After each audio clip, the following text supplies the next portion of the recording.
Estava eu lendo a palavra em casa, aí vem o Theo e pergunta para mim, pai, o que você está fazendo? Eu falei, estou lendo a palavra, estou vendo aqui aguardando uma orientação de Deus do que compartilhar.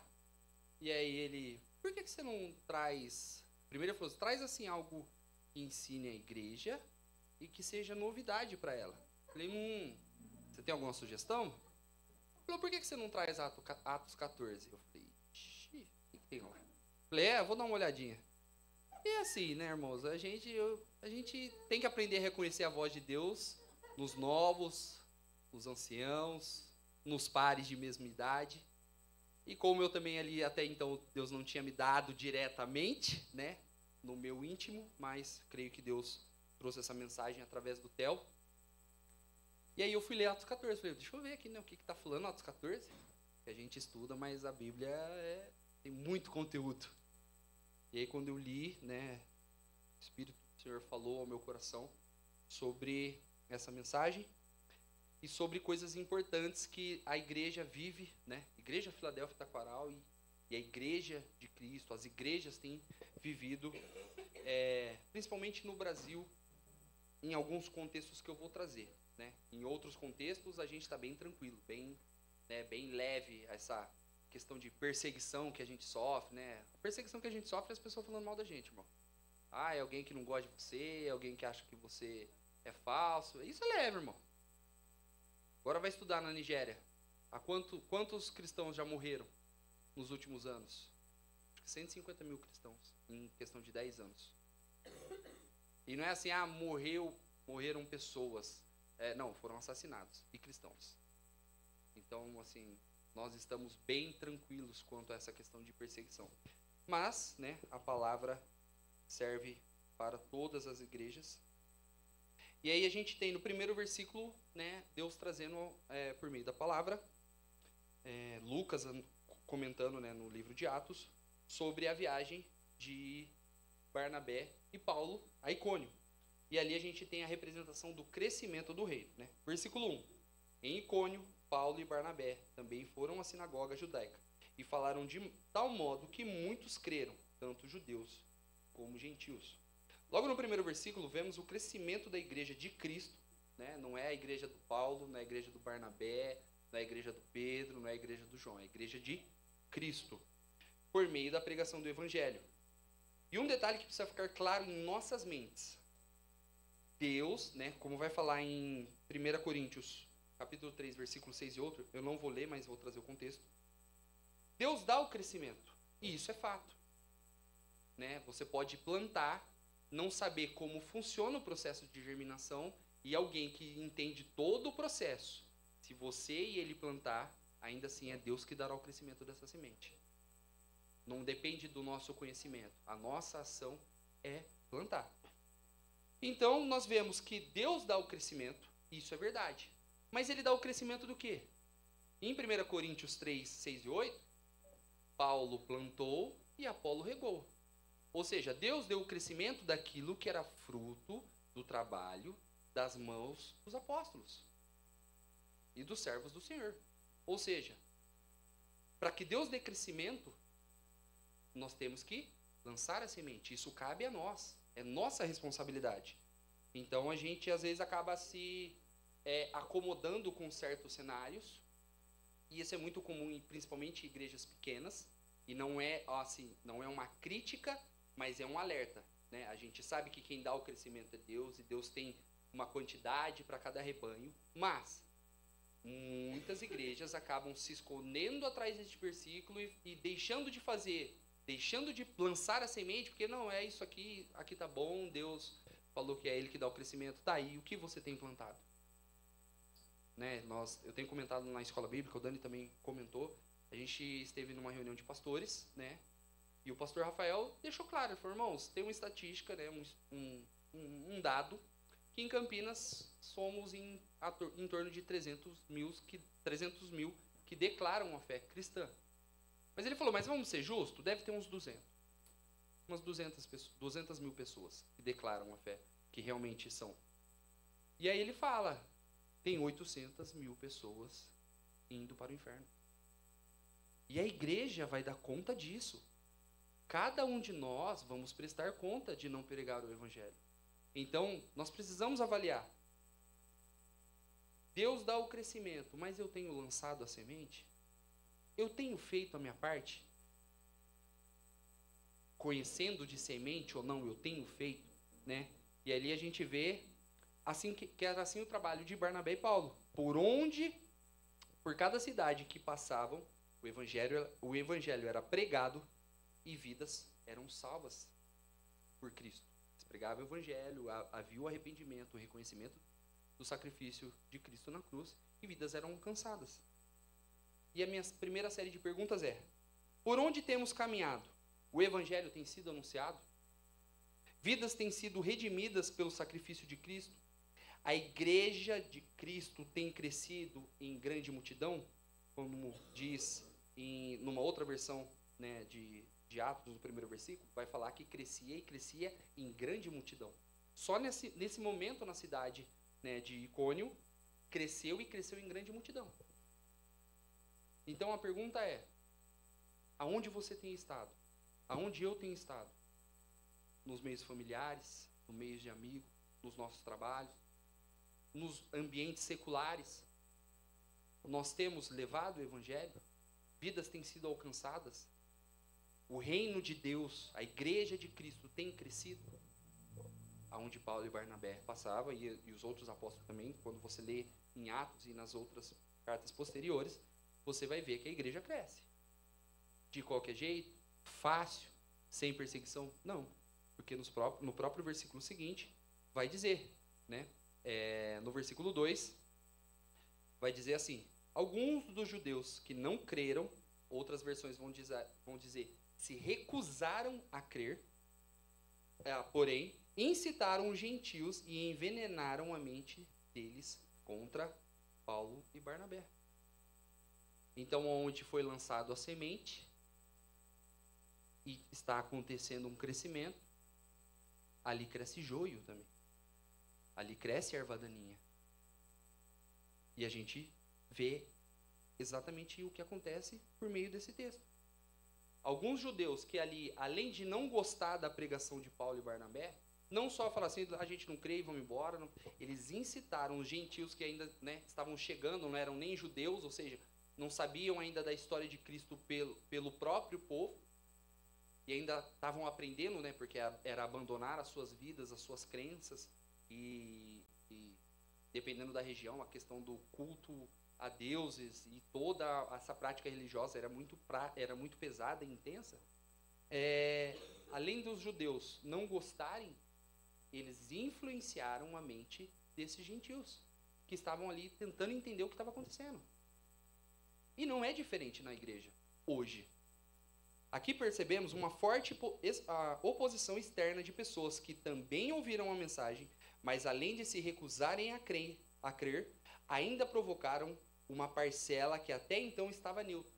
Né? Esses gentios aí que não sabiam muito o que... Estava ali esperando para ver o que vai acontecer. A impedir a pregação e, por consequência, o crescimento. Então, conforme eles inflamavam os gentios contra Paulo e Barnabé para que a pregação fosse cessada, isso também impedia o crescimento. Por quê? Era necessário lançar a semente. A semente que Paulo e Barnabé lançavam era pregar aos sábados nas sinagogas. Durante a leitura das leis no Antigo Testamento, que era o que eles tinham, os Salmos, os livros dos profetas e a lei, eles traziam a explicação daquilo que se tinha escrito naquele tempo e relacionando aquilo que Jesus fez na cruz. E essa é uma realidade. A igreja vive hoje isso. A igreja também passa por essa realidade e a gente precisa ter isso claro. A igreja hoje vai enfrentar isso. Essa oposição externa de pessoas que não concordam com a sua fé, não concordam com as regras delas, mas querem impor. Quem nunca ouviu sobre, eu quero casar em tal igreja, mas você não professa a fé. Você não crê nisso. Mas eles têm que me aceitar. Eles não creem, mas querem causar essa dissolução, esse rompimento da liturgia e da obediência à doutrina dos apóstolos e aquilo que a palavra nos ensina, simplesmente por um bel prazer. Não, eu quero casar lá e eles têm que me aceitar. Por quê? Você professa a fé? Você crê naquilo que está sendo pregado? Ah, não, mas eu quero. É diferente daquilo que Paulo está vivendo com os judeus? Não é diferente. E as pessoas vão sempre assim, tentando descredibilizar aquilo que Deus está fazendo no meio do seu povo. Vão falar que aquilo está errado, que Deus não está nisso, que não passa de teatro e falsidade. As pessoas vão falar. E a pergunta que fica é: quantas vezes você ouviu de estranhos, amigos, parentes, colegas de trabalho essas frases?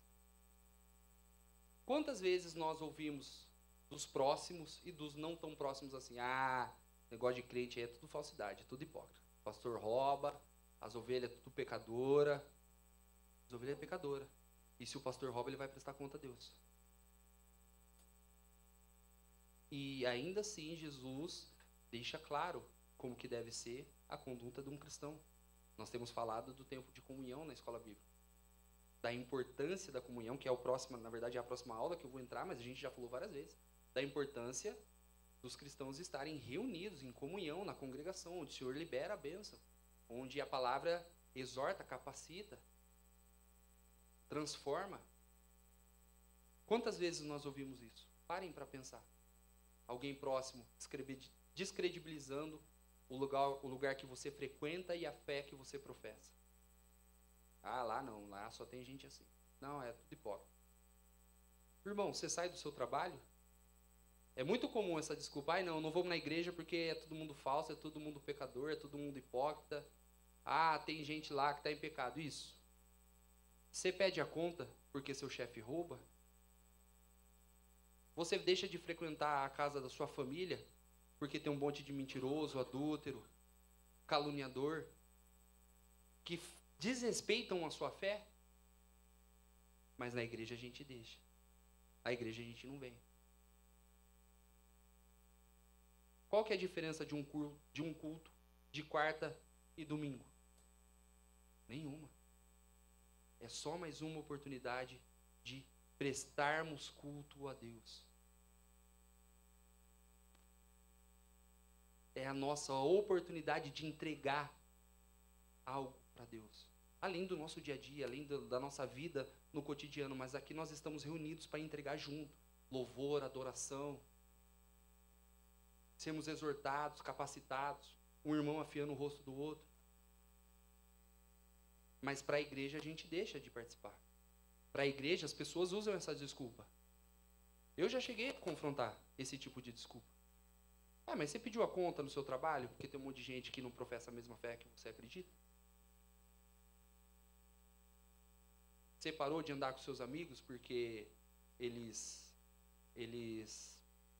vão não só ir contra, mas blasfemar contra aquilo que você acredita? Mas aí a gente não deixa. Ou as pessoas não vêm com essa desculpa. Vai servir para Deus, irmão? Jesus falou que ele veio para os doentes. Ou seja, aqui é um lugar para ser curado, para ser restaurado. Vai ter pecador? Vai. Lá fora também tem.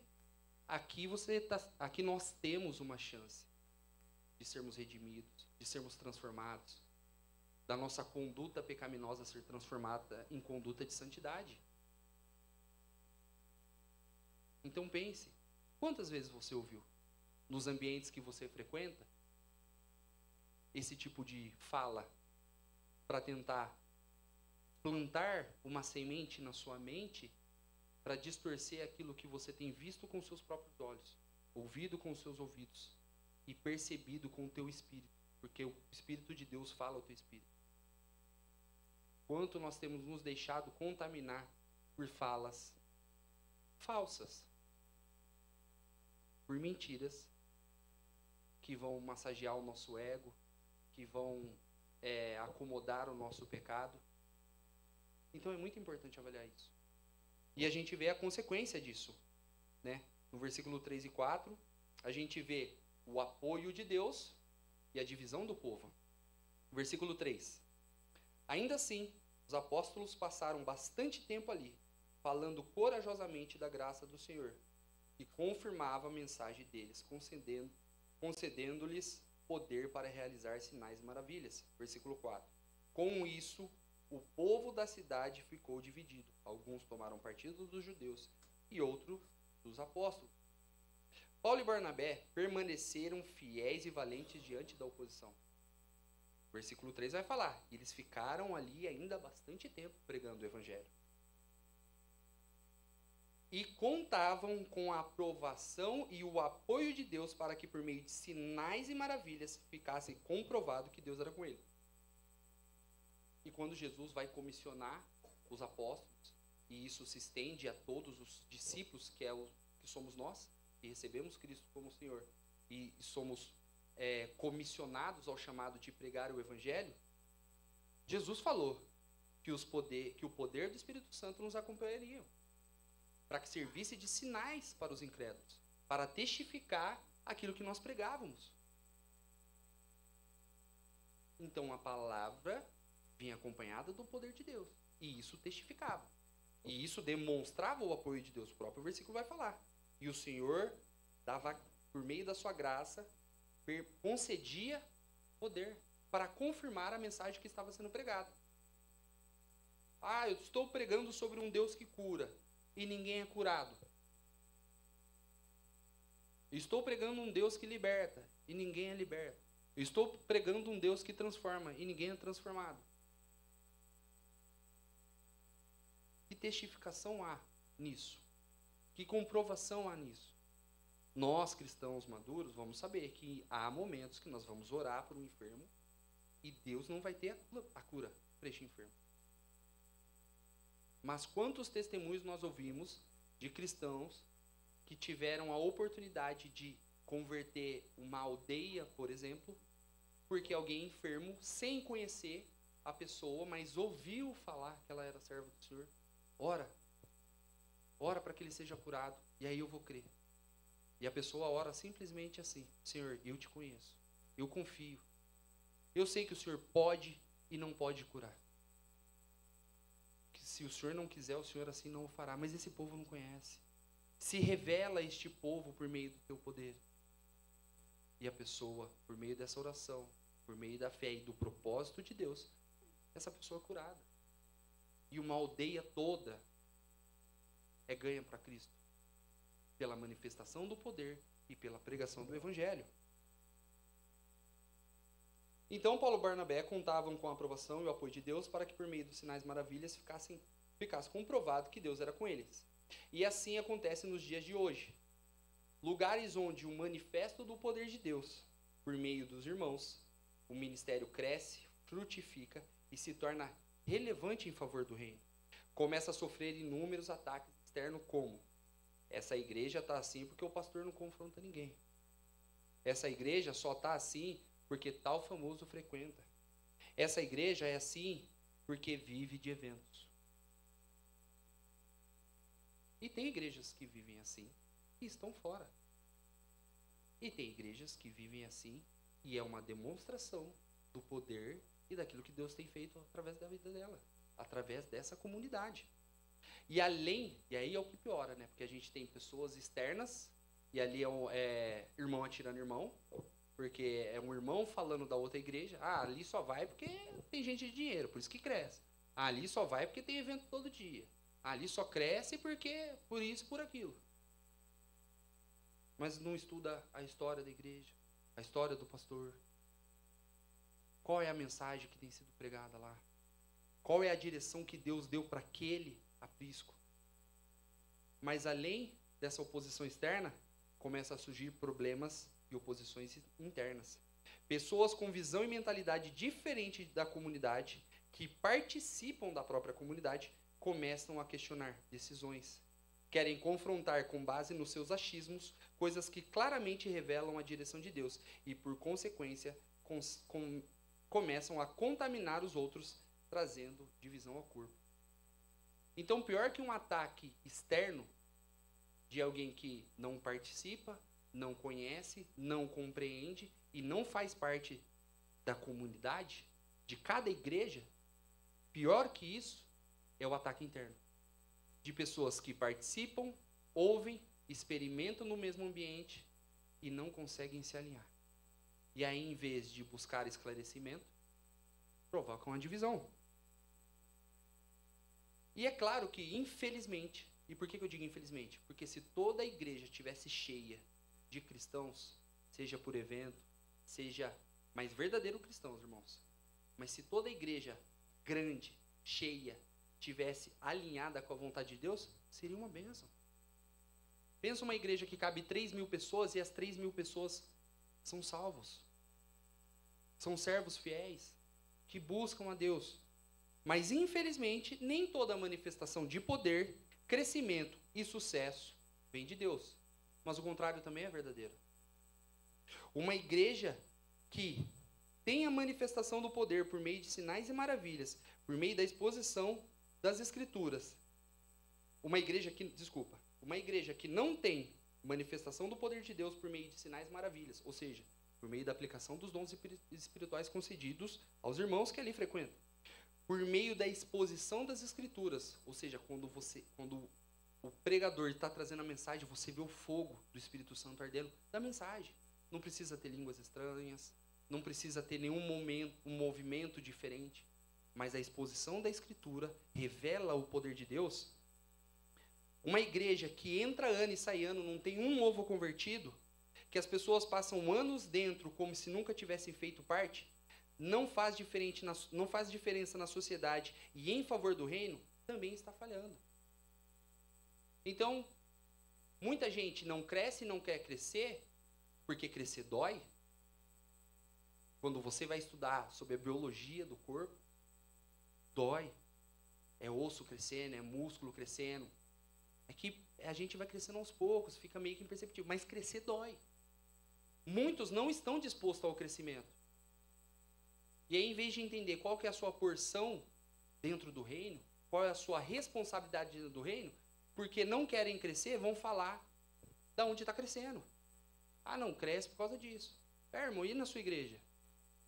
Quantas vezes você levou um conhecido seu para a igreja? Quantos anos você tem de crente? Quantas vidas você trouxe? E não estou nem falando assim de, você trouxe, ela se converteu. Não, mas da sua parte de pregar o evangelho. Quantas? Então, criticar quem está crescendo porque entende que o crescimento não é algo de Deus, é fácil. Quando a gente não quer fazer. Quando a gente não está disposto a crescer. Mas a igreja que estiver falhando em todos esses princípios, sem manifestação de poder por sinais e maravilhas, sem manifestação do poder de Deus pela exposição das Escrituras, sem pessoas sendo convertidas a Cristo, está falhando. Um pastor que eu vi essa semana, ele falou, uma igreja que faz assim está em pecado. Porque o discipulado é uma ordenança. Então, uma igreja que não forma discípulos está em pecado.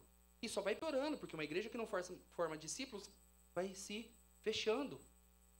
Ao ponto de estar tão unida, parece tão bom, nossa, tão unido, todo mundo se dá bem, que ninguém fora consegue entrar. Vira um clubismo. O pastor chamou de etnicity. Só frequenta quem faz parte exatamente, quem pensa igual, que faz exatamente assim. Ele usou essa expressão. Koinonite, por conta da questão da comunhão, então é bem fechado, e a etnicity. Se você não se veste, não fala, não pensa igual, você não entra. E quem entra já é moldado. Em vez de trazer uma certa abertura para algumas questões que precisam ser transformadas, a hora que eu ver, a pessoa já foi batizada. Aí já está na etnicity junto. Então, uma igreja que não cresce por falta de lançar a semente. Cada ministério tem um número, tem um propósito específico de Deus. Mas a gente aceitar que toda igreja é pequena porque Deus quer, se Deus é o maior interessado na salvação de todos, como que Ele é o maior interessado na salvação de todos e não tem igreja suficiente para todo mundo? Porque toda igreja pequena vai ficar assim. Toda igreja pequena não cresce. É uma falha. E esse é o problema, quando começa a vir esse fogo interno. Uma coisa é fogo interno assim, entre uma igreja A falando da igreja B. O problema é quando é a igreja A falando da própria igreja A. Porque, eu não concordo, porque não é assim, decidiram isso, mas eu acho que está errado. É um problema. E também, irmãos, não há problema em opiniões diferentes. ou ter um senso crítico naquilo que decidido, né? Você pode questionar no seu íntimo se essa decisão foi a melhor. Nós somos de criações diferentes, temperamentos diferentes, formação diferente, idades diferentes. Não dá para garantir que vai todo mundo pensar igual. Mas, quando nós temos essa diferença, quando nós temos essa diferença, é normal você ter esse senso crítico. Até porque criticar demais é um problema? É. Porque daí você não concorda com nada. Então precisa rever se você deve fazer parte disso. Agora, a obediência cega também é um perigo. Jesus vai falar em Mateus capítulo 15, principalmente no versículo 14, sobre cegos guiando cegos. Quem que ele está confrontando? Fariseus, mestres da palavra, mas que além de não compreender a essência daquilo que estava sendo dito, distorciam em seu favor. Estavam levando alguém a Deus? Não. Jesus vai falar que tornavam mais filhos do diabo do que antes de conhecer a Deus. Olha que interessante. Antes de se converterem, eles eram menos filhos do diabo do que depois. Então a obediência cega também é um perigo. Mas o que a gente faz com uma opinião diferente? Eu já falei isso na escola bíblica. Uma discordância por uma experiência ou por uma visão diferente quanto a uma decisão. Quem decidiu? Pastora? Pastora, queria entender aquela decisão que você tomou. Para mim fazia sentido isso. Chega e conversa com ela. Ou quem for o líder do ministério, ou de quem partiu a sugestão. Cara, fiquei meio confuso com essa decisão. Por que foi assim? Pensou em todas as possibilidades? Essa é uma habilidade que o melancólico tem. Que o temperamento do melancólico tem. De pensar em todas as possibilidades e tentar ser o mais assertivo e filtrar. O sanguíneo não. A gente testa, depois se deu errado a gente volta e testa de novo outra coisa e assim vai. Então é normal a gente ter uma opinião diferente, uma visão diferente, até certo ponto. Mas essa visão precisa ser esclarecida. Precisa ter luz nesse meio, para que a igreja cresça. Então, numa dúvida, procure. Eu queria entender o porquê que foi isso. Eu queria entender o porquê dessa decisão. Porque eu pensei assim, e eu achei que talvez seria mais fácil fazer isso. Aí, às vezes, você vai contribuir, porque a pessoa que tomou a decisão, ela não teve a mesma visão que você. Ela não enxergou por esse prisma, por essa ótica. E você faz o quê? Contribui com o reino. Você contribui com o crescimento da igreja. Então não há problema em divisão. Em divisão não. Em opiniões diferentes. Em certas incertezas quanto à decisão. O que precisa ser feito é: vamos esclarecer isso. Vamos entender. E vai ter momentos, irmão, que se com a nossa vida, às vezes Deus não esclarece o porquê Ele está fazendo. Às vezes Deus vai dar uma direção para a pastora, ou só para os presbíteros, e vai falar assim, é para fazer.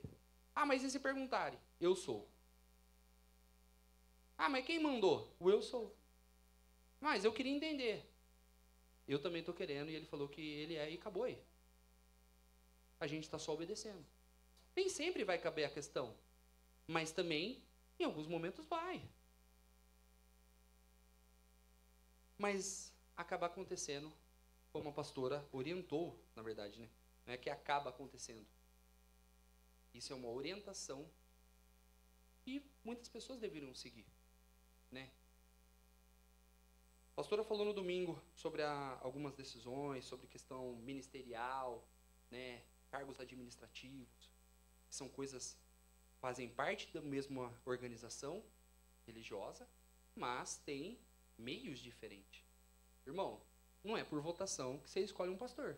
É chamado. Na Bíblia fala que é por votação? Não.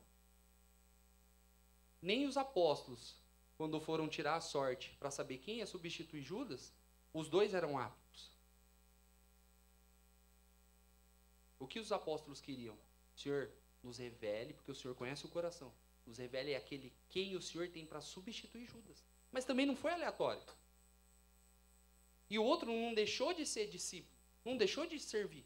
A questão é que para ocupar o lugar de Judas, foi Matias. Então a gente precisa entender. Coisas espirituais são dadas por Deus. A direção vem dele e a gente vai seguir. Coisas organizacionais do âmbito humano, do âmbito legal, a gente pode decidir em grupo. Agora, a orientação da pastora foi a seguinte: se com tudo que temos visto, ouvido e experimentado da parte de Deus, você ainda não está convencido que este caminho é que ele tem para esta comunidade, se com tudo que nós estamos ouvindo, se com tudo que nós temos experimentado, se com tudo que Deus tem testificado dentro desta casa, você ainda não entende, e você ainda está ali, que não quer concordar, que não quer servir, qual que foi a orientação? É melhor sair em paz e buscar em Deus um aprisco para você, do que, além de você não ser abençoado no ambiente que você está, você passa de ser aquele servo que serve a Deus e a comunidade ao qual você participa, e começa a ser aquela pessoa que promove a divisão dentro do reino, dentro da casa, seja dessa comunidade ou seja qualquer outra. Então, se dentro daquilo que Deus tem revelado, aqui, lá fora, independente de qual comunidade, as pessoas não concordam, é melhor sair em paz do que sair em contenda. Porque há um preço para isso. Deus é multiforme graça. Há um aprisco para cada ovelha. Assim como há apriscos que Deus não vai abrir mão. E acabou. Ah, mas por que não pode ser no outro? Ah, Deus decidiu que é assim. E acabou. Mas ainda assim, é melhor sair em paz do que ser a pessoa que está trazendo divisão. O que Jesus fala quando falam sobre enganar os pequeninos? Era melhor que eu amarrasse uma corda com uma pedra e se jogasse no fundo do mar, do que desviar um dos pequenos. E assim é para todos. E ali pequenos não são só crianças, mas novos na fé. Então é melhor a resolução em paz do que a força da contenda, do que essa dissolução. E isso há em todo lugar. Paulo já alertou. Nós vemos aqui na carta. O povo ali estava dividido entre os judeus, né, e entre os apóstolos e os judeus. Por quê? Tinha gente que ainda não sabia o que queria. Estava sendo influenciado, não tinha firmeza naquilo que estava sendo pregado pelos apóstolos, então estava naquele, não sei, concordo com isso, não concordo com aquilo. E aí, irmão, vai concordar e ficar ou vai discordar e sair? Não tem muita opção. Mas é melhor sair em paz do que gerar esse desconforto, do que gerar um problema. Ou permaneça e permita ser trabalhado pelo Espírito Santo.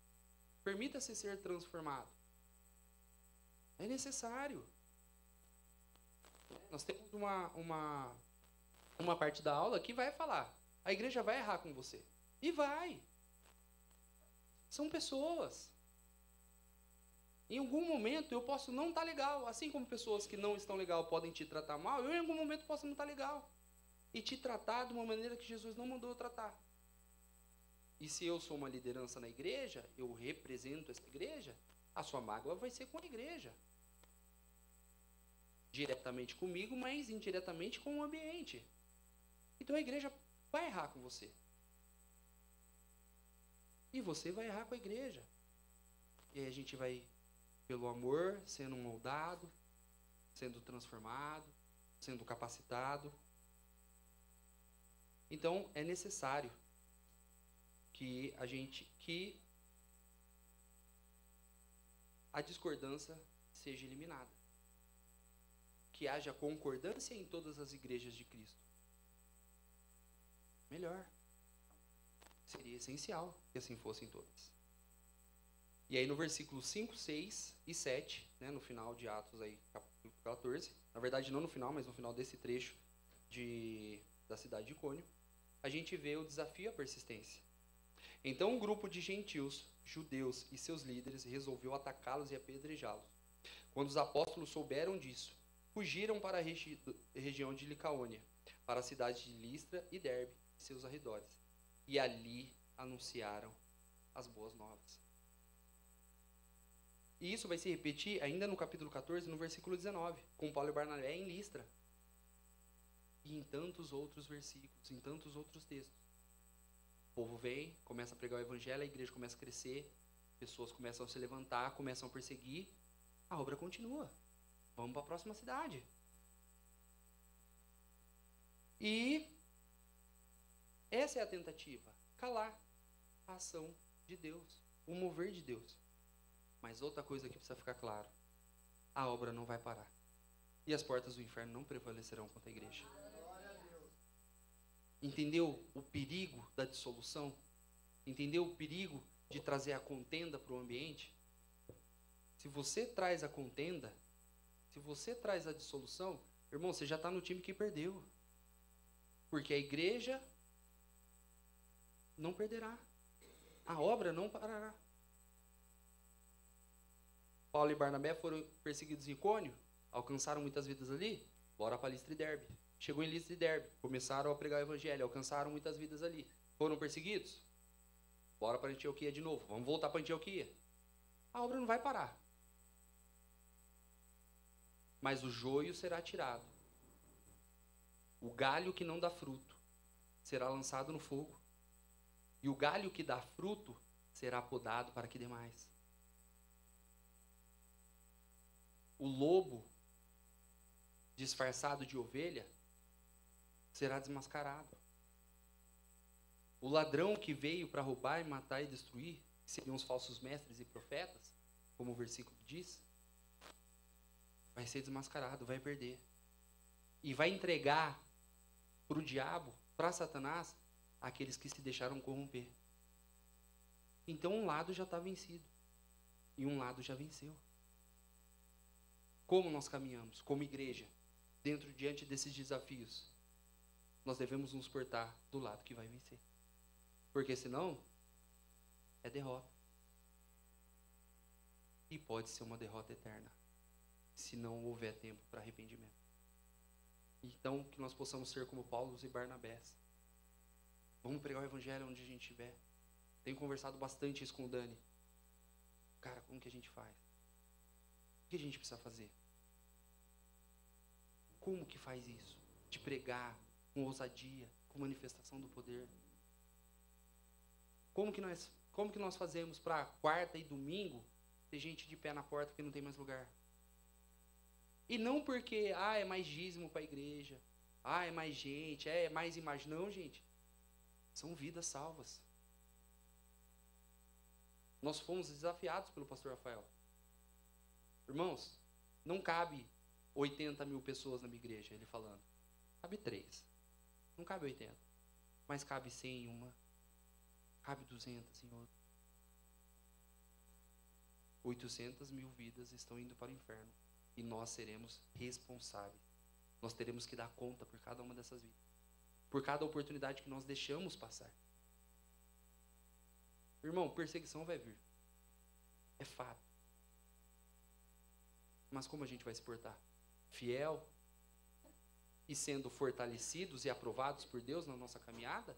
Ou a gente vai ser contaminado por pessoas que já estão sentenciadas ao juízo eterno? Estejamos alerta na nossa caminhada. Amém?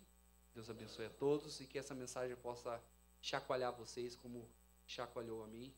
Que nós possamos realmente fazer a diferença. Que nós possamos realmente enfiar a mão nos nossos bornais, pegar as sementes e começar a lançar. Não por número, irmão. Não por número terreno, mas por número no reino.